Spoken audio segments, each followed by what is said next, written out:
Hola, soy médico residente del segundo año de Ginecología y Obstetricia del Instituto Nacional Materno Perinatal y en esta oportunidad voy a hablar sobre la hemorragia de la primera mitad del embarazo, específicamente aborto y amenaza de aborto. Bueno, para tener un esquema más claro sobre esta patología, vamos a tener que se va a dividir entre la primera mitad y la segunda mitad. Ahora, característicamente de la primera mitad vamos a tener etiologías como aborto, amenaza de aborto, que son los temas que se van a tocar en esta sesión, pero a su vez también tenemos etiologías como embarazo molar o embarazo ectópico. A su vez, las etiologías características de la hemorragia de la segunda mitad son placenta previa, DPP, vasa previa y rotura uterina. En cuanto a estas dos etiologías en específico, vamos a tener que son las patologías obstétricas más frecuentes, teniendo una incidencia entre el 11 y el 20%. El aborto en condiciones de riesgo representa un problema de salud mundial.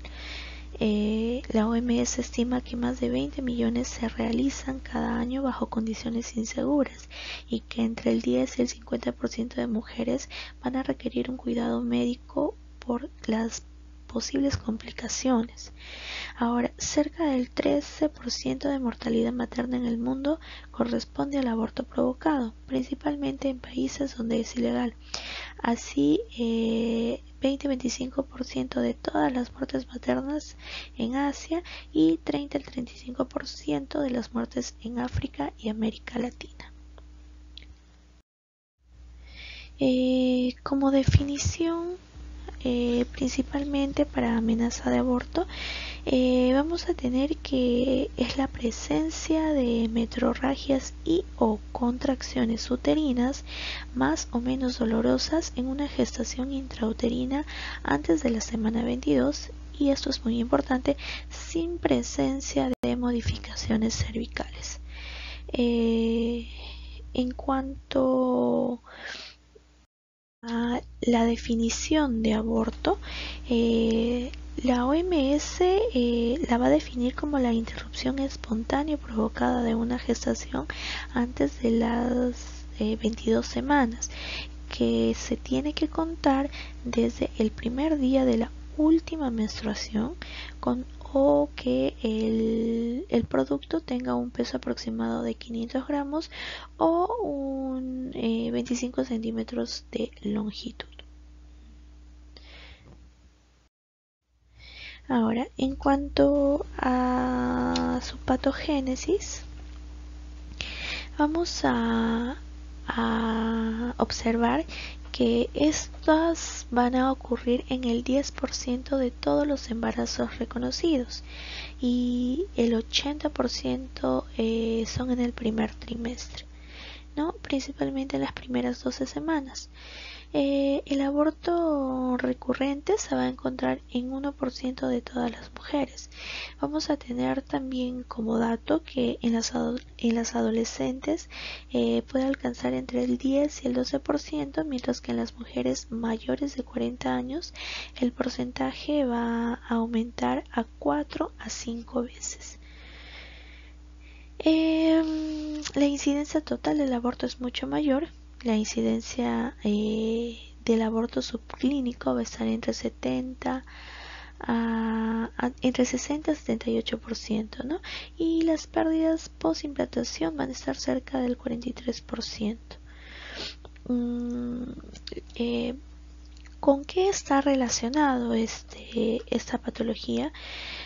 Principalmente factores se van a deber a factores fetales. El 50% van a ser por anomalías cromosómicas y generalmente van a ocurrir a las 8 semanas de gestación. Esto es 75%, ¿no? Dentro de este 75% vamos a tener que el 95% se van a deber a errores de gametogénesis materna y solo el 5% a errores de gametogénesis paterna. Dentro de esto, el 50 al 60% se van a deber a trisomías, un 9 a 13% por monosomías de tipo X y un 11 a 12% por triploidías. Ahora, también existen los factores paternos, y estos se deben al incremento de la edad paterna, que se ha visto que está asociado con un mayor riesgo de aborto. Y la etiología de esta asociación, bueno, no está tan bien estudiada, ¿no? En cuanto a los factores maternos, vamos a tener que como principal causa que está, este se ha relacionado con pérdidas de embarazo cromosómicamente normales. Las causas son poco conocidas, pero principalmente vamos a tener a las infecciosas, ¿no? Estas van a estar causadas principalmente por Toxoplasma gondii, la clamidia trachomatis, por el Mycoplasma minis y el Ureaplasma urialicitum, ¿no? Otras causas como el TORCH, enfermedades crónicas como la tuberculosis, la carcinomatosis, la hipertensión arterial y autoinmunes. Endocrinas como hipotiroidismo, diabetes mellitus, deficiencia de progesterona también se ha visto relacionado, y síndrome de ovario poliquístico. Factores como nutrición, la desnutrición severa va a predisponer al incremento de aborto espontáneo, alteraciones uterinas como leiomiomias o sinequias, ¿no? Y factores como insuficiencia cervical y traumatismos, ¿no? Todos estos dentro de los factores maternos. Ahora, vamos a tener que los factores de comportamientos, o también llamados los factores ambientales, por ejemplo el uso excesivo de sustancias legales, ¿no? Como el alcohol, el fumar cigarrillos o la cafeína, ¿no? Van a aumentar la predisposición a la aparición de esta etiología.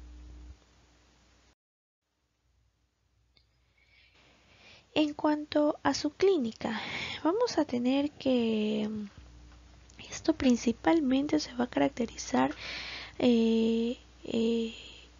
por dolor en hipogastrio, sangrado vía vaginal, retraso menstrual, fiebre o malestar general. Principalmente se van a dar en mujeres en edad reproductiva, ¿no? Y lo característico es que vengan a consulta mujeres refiriendo sangrado asociado a dolor en hipogastrio, refiriendo un retraso menstrual o una menorrea. En ciertas ocasiones, y dependiendo del tiempo que se tiene ya el aborto, encontraríamos fiebre, malestar general. Estos nos indicarían más casos de un aborto séptico, ¿no? Ahora, ¿cómo reconozco yo los signos de alarma? Principalmente la fiebre materna, ¿no? La taquicardia, la paciente hace hipotensión, al examen hay un abdomen quirúrgico, hay ya compromiso del sensorio, ¿no? Esos son los signos de alarma que yo siempre tengo que tener presente, principalmente en esas mujeres con las características que ya les había mencionado, ¿no? Otro también un componente importante y laboratorial va a ser la leucocitosis con desviación izquierda que vamos a obtener en el hemograma, ¿no? Un perfil de coagulación patológico, una función renal y hepático también anormales, ¿no?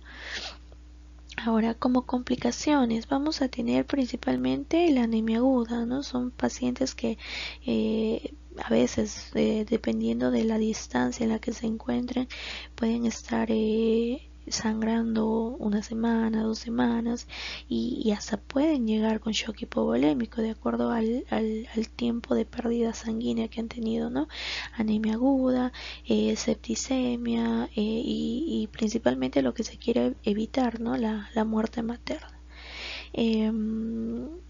también puede existir complicaciones como perforación uterina, laceración cervical, remoción incompleta de feto o restos placentarios e infección, ¿no?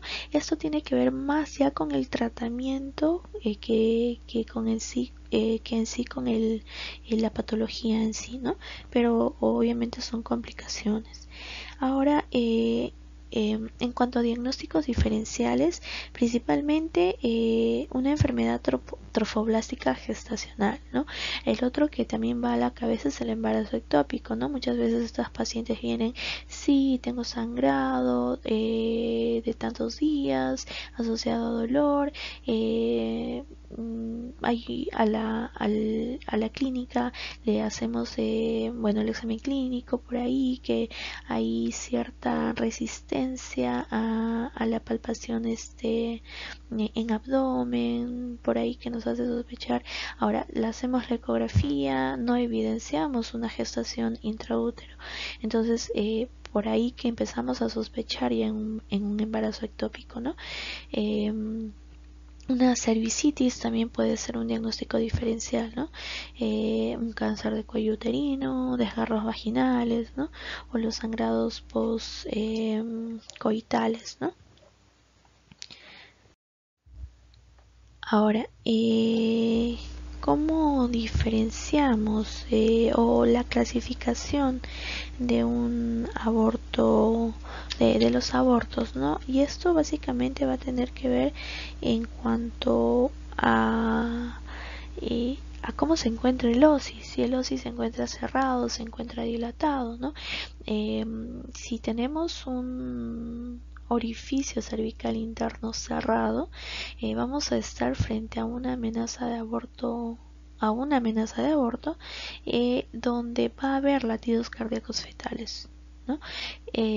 Sin embargo, en la misma situación con un osis cerrado, pero no hay la evidencia de los latidos cardíacos fetales, estaremos frente a un embarazo frustro, ¿no? Por otro lado, si el osis está dilatado, tendremos un aborto en curso, y en este caso hablaríamos de un inminente cuando tenemos las membranas rotas, o un inevitable ha habido un error ahí. Hablaríamos de un inminente cuando están las membranas íntegras, y un inevitable cuando hay membranas rotas, ¿no? Y por otro lado, cuando hay un osis dilatado, hablamos de un aborto consumado cuando es incompleto, cuando hay todavía restos endouterinos dentro del útero, y completo, cuando ya se ha eliminado todo el producto, ¿no? En cuanto al diagnóstico, vamos a tener que principalmente lo que va a mandar sobre todo es el examen clínico, ¿no? Lo primero que hay que hacer cuando una mujer con estas características se acerca al consultorio es principalmente ponerle el espéculo, ¿no? El espéculo nos va a indicar si es un sangrado activo, si es un sangrado antiguo. Entonces, y principalmente es el tema del cuadro clínico.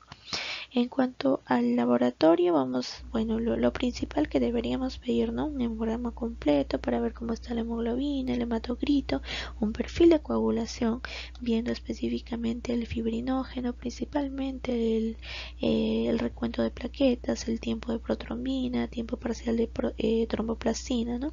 En cuanto a la bioquímica, cómo está la glucosa, la urea, la creatinina, las transaminasas, cómo está la bilirrubina, el grupo sanguíneo, porque siempre hay que tener en cuenta que esas pacientes se pueden descompensar en cualquier momento.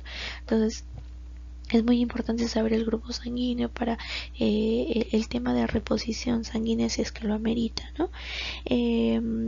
Las pruebas, los serológicos, pacientes para descartar principalmente infecciones de transmisión sexual, ¿no?